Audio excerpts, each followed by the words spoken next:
I don't know about you, but when I was in high school, one of the questions that I hated more than anything else was, what do you want to do when you get older?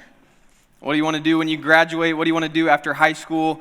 I felt like the older I got, the more I got asked that question. I'm sure a lot of you have been asked that question a lot. If you haven't, then get ready because you're probably going to. But what do you want to do with your life? All right, it's something that we get asked. It's something that we have to think about and answer for ourselves at some point or another.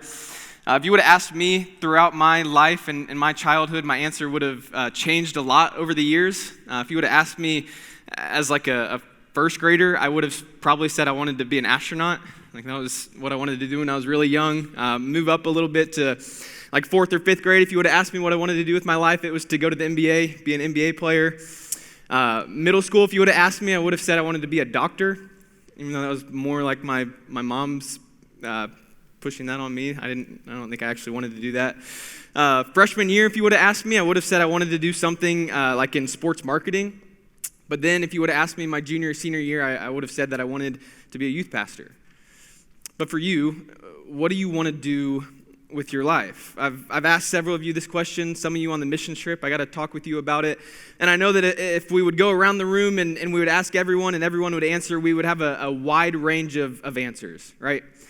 Some of you might be very confident in what you want to do or know exactly what it is that you want to do or that you're going to do. Some of you might have absolutely no idea, and just thinking about it stresses you out. I've been there. I would guess probably a large majority of us are somewhere in between that. But wherever you are on this scale, I think that I can speak for all of us when I say that we all want to do something that matters. Right? We all want to do something purposeful with our life. We want to do something that actually matters. We want to make a difference. We want to live for a purpose.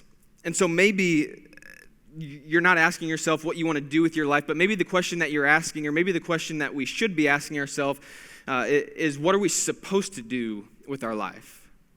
What am I called to do? Maybe the question that we need to be wrestling with is, what is my purpose?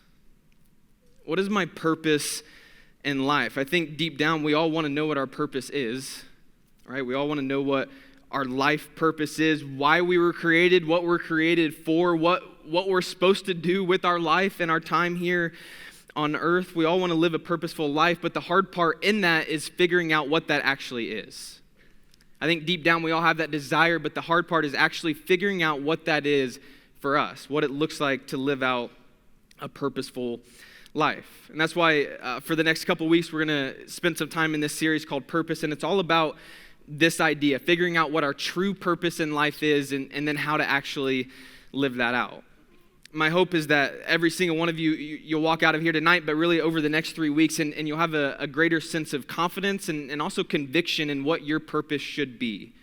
As a high school student, trying to figure out a big purpose for your life, I know that can be scary and intimidating, but my goal is that we would be able to, in some way, answer that question, and you guys would be compelled to start living out your purpose right now. But before we get into that, I want to be very clear about tonight in this series. This series is not Matt and I going to be up here and telling you like what your career is going to be, what your job is going to be, because I have no idea, right? Matt has no idea. We don't know that. But I think that this series and the goal of this series is to actually go deeper than just your job or your profession or your career choice. Because yes, we all will have a job, but I think we all actually have a purpose that goes deeper than that and is actually bigger than whatever it is that we might be doing. And so that's the purpose of this series. That's the purpose of tonight, is to help us understand what our God-given purpose for our life is, what our life should be all about. So our story for tonight comes from Matthew 4, verses 18 to 22. It's going to be on the screens, and it's also in the Bible app if you want to follow along there. So it starts like this. It says, "One day as Jesus was walking along the shore of the Sea of Galilee, he saw two brothers, Simon, also called Peter, and Andrew, throwing a net into the water, for they fished for a living. Jesus called out to them, 'Come, follow me, and I will show you how to fish for people.' And they left their nets at once and followed him. A little farther up the shore, he saw two other brothers, James and John, sitting in a boat with their father Zebedee, repairing their nets. And he called to them too. they immediately followed him, leaving the boat and their father behind. And now, before we jump too far into this story and what it means, just so we're kind of all on the same page of what this story is, this is when Jesus is actually calling his first 4 disciples. Okay, and so he sees these 4 guys, and they're fishermen. They're out on their boats. They're fishing. They're repairing their nets. They're doing their thing. And Jesus, he calls them to follow him. But these guys, they were fishermen. That was their job. But, I mean, for them, it was much more than just their job.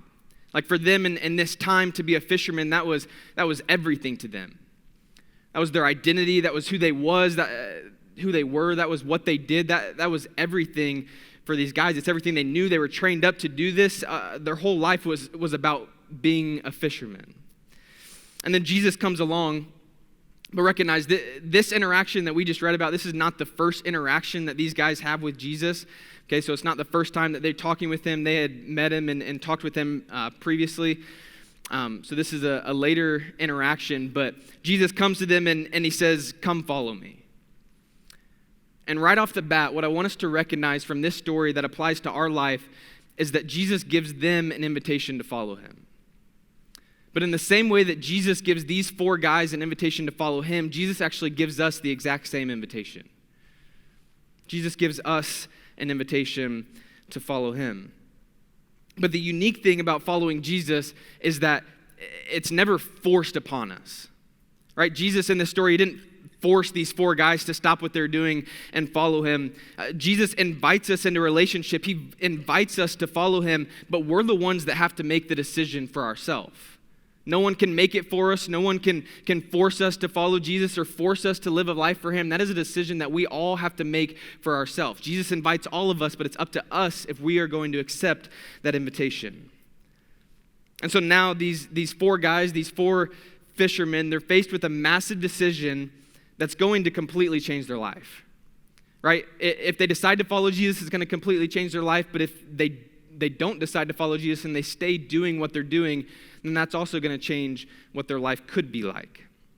And so it's like in this moment, they're asked, what do you want to do with your life? What do you want your life to be about?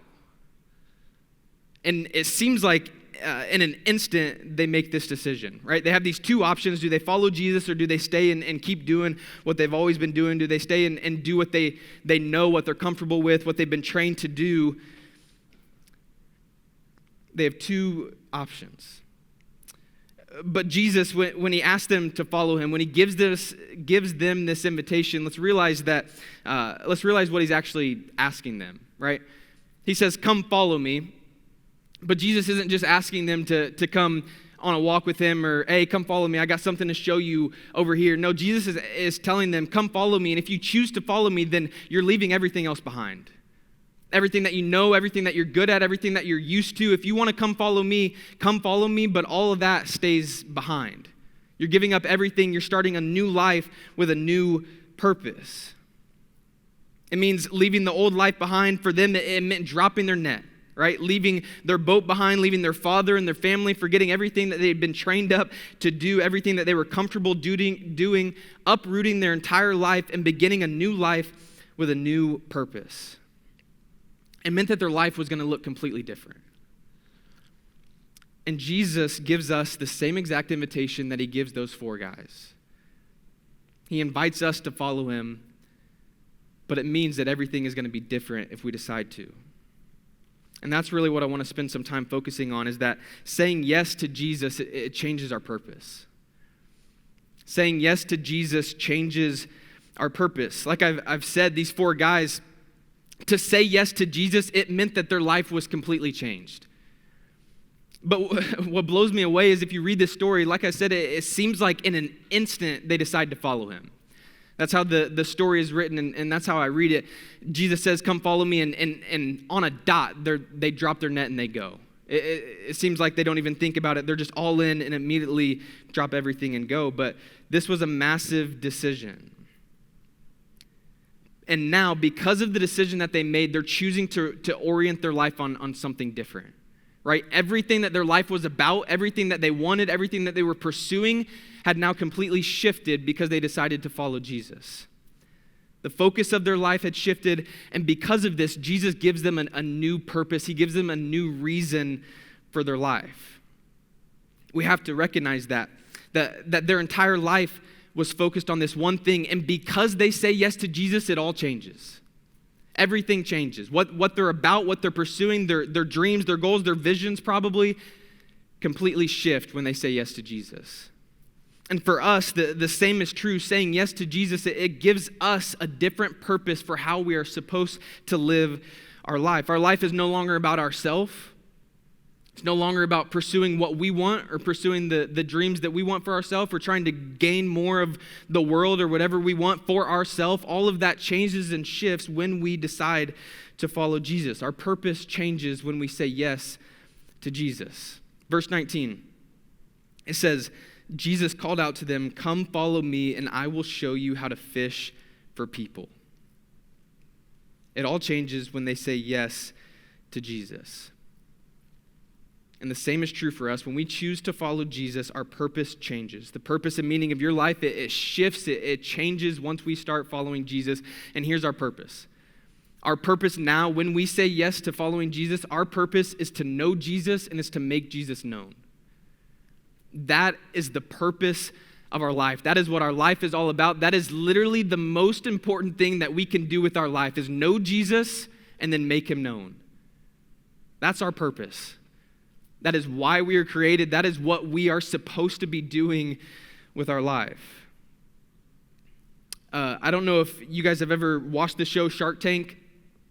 I enjoy watching it from time to time. I had a spell where that's all I watched was Shark Tank, and I think I watched all the episodes. But Shark Tank, it's a TV show, if you're not familiar, where someone has a product or a business idea and they present it to 4 or 5 sharks, and they're just trying to get an investment, right? And so the purpose of the show is that they're creating something that they think meets a need or can help meet a need or a different way. And they're trying to basically convince these really rich people to invest in them and give them money so that they can try to explode the idea or the product. But the unique thing about it is if you're an entrepreneur, you're trying to do something, you're trying to create a product, is that when you're creating a product, you have to create something that serves a purpose, right? You're not going to have a business or have a product for something that serves no purpose or there's no need for it or it doesn't really matter, right? You see a need, you see something, and then you create something to meet that need. And so the purpose of Shark Tank is to create something and then convince the people that this is purposeful. Right, this is important. People need this. People want this, and I think the same is true for us. As God created us, as God had His plan for us, He had a purpose for us. Right, every product, everything that's invented, it's invented for a reason. It has a purpose, and for us, the same is true for us. We have a purpose. There was a reason that we were created, and part of that reason is to know Jesus and is to make Jesus known. For me, this hit me all really hard when I was in your guys' shoes, when I was in high school. I'm a very goal-driven, goal-oriented person, and so growing up, I've always been one to set goals and just do everything I could to accomplish those goals. And probably 8th grade to into freshman, sophomore year, somewhere around there, I had 2 main goals, okay? Be very open and honest about this. My 2 main life goals. My first one was I wanted to become the best basketball shooter that's ever come out of Center Grove. Okay, that was my thing. I wanted to be the best that had ever come out of Center Grove, and then ultimately I wanted to go on and go to a big school and play basketball. That was everything to me. My other one was that I wanted to make a lot of money. Okay, so I wanted to pursue a job or a career that I could make a lot of money in. And those 2 things were literally the driving force behind everything that I did. It was everything that I wanted. I always thought about those 2 things. Almost every decision I made revolved around those 2 things. They kept me up at night. I dreamed about them. I wanted those things more than I wanted anything else in the entire world. But then there was a moment in my life when Jesus, he really gripped my heart with this. And I'd always been a Christian. I was following Jesus even at this time, but he invited me to go deeper with him. And when I said yes to him, when I went deeper with him, he completely changed what I thought my life would look like. To me now, once I said yes to Jesus and went deeper with him, the most important thing in my life was knowing Jesus and making him known. I realized that that is what I was created to do. And so my whole life orientation, everything that I was focused on, it completely shifted.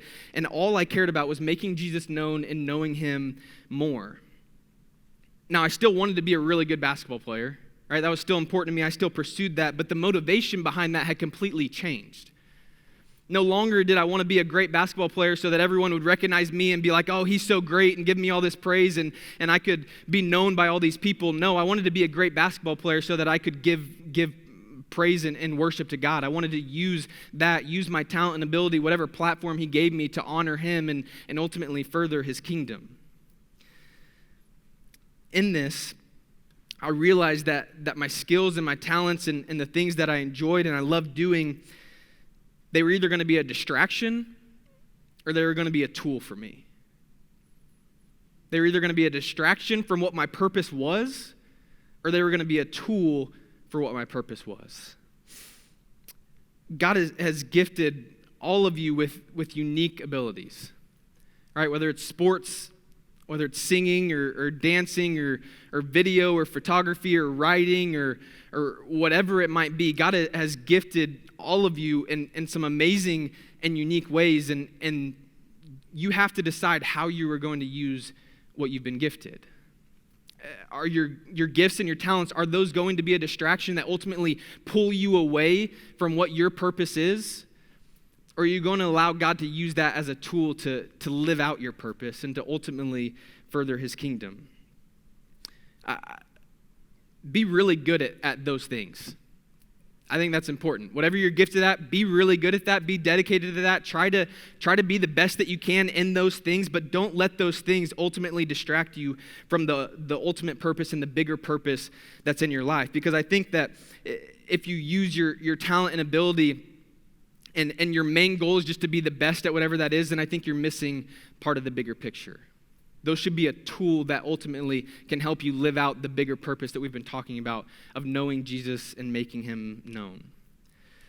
And I know that there can be so much pressure put on you by yourself, by your parents, by others, to be great or to figure out what you're going to do with your life or to do certain things. But like I said earlier, what's more important than those things, what's more important than your job or your career choice or whatever you're going to end up doing with your life, more important than all of those things is living out this purpose of knowing Jesus and making him known.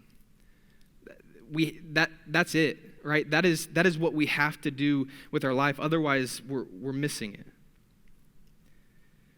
The other thing that I would say about this is that God has a better plan for your life than you do. God has a better plan for your life than you do.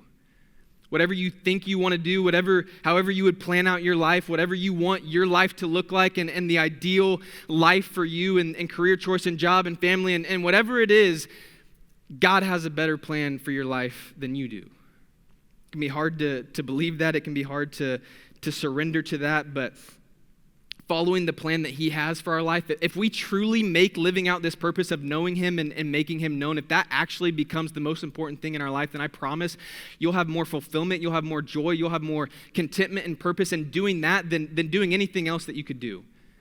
Pursuing what you think is your ultimate and what your purpose is and accomplishing all the dreams and the visions and everything that you want to do, I can guarantee you that pursuing the purpose that we're talking about is going to leave you more content, fulfilled, joyful, fill in the blank, than trying to pursue the own plan that you're going to have for your life. Here's the last point for tonight. It's don't underestimate what God can do with an obedient yes. Don't underestimate what God can do with an obedient yes.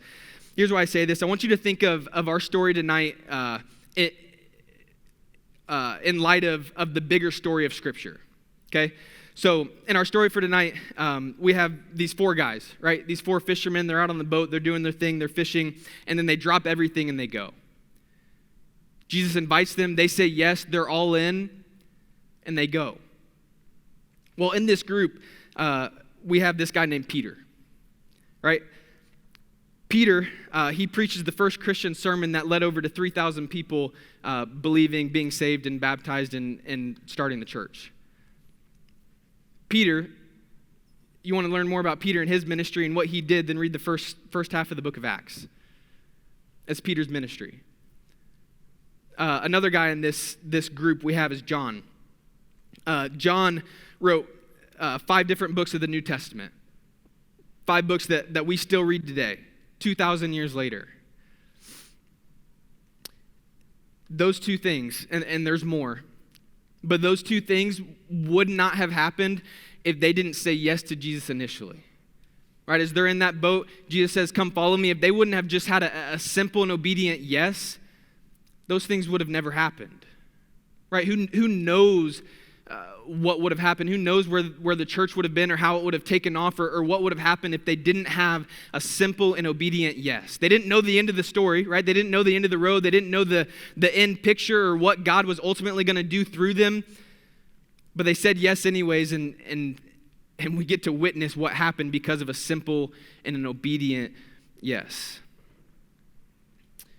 Don't underestimate what God can do in you or through your life with a simple and an obedient yes. Okay, I know it's raining hard, but I'm almost done. With this, our job is to say yes. Our job, if we're the 4 guys in this story, our job is just to follow Jesus. Our job is to say yes to whatever he might be leading us to, whatever he might be putting on our heart, whatever he might be wanting to do in or through us. Our job is to say yes. God's job is to ultimately produce the fruit and do the work, but that's not on us. Allow God to do what he does. Allow God to produce the fruit and do the work. Our job is simply to have an obedient yes, and then watch what God does with that. Our bottom line for tonight is that our purpose is to know Jesus and make him known. All right, I've been saying that the whole night. I hope that you truly remember that, carry that with you. I hope that this is something that actually changes the way that you think about your life, the way that you make decisions. I hope that this would become a driving force behind why you do what you do. But as I wrap up, I want to ask 2 questions. Okay, and this is something that you're going to talk about in small group. But in light of the passage and in light of this story, Andrew, Peter, James, John, they all said yes. All right, they all said yes. They let go of their nets. They gave something up, and they followed Jesus.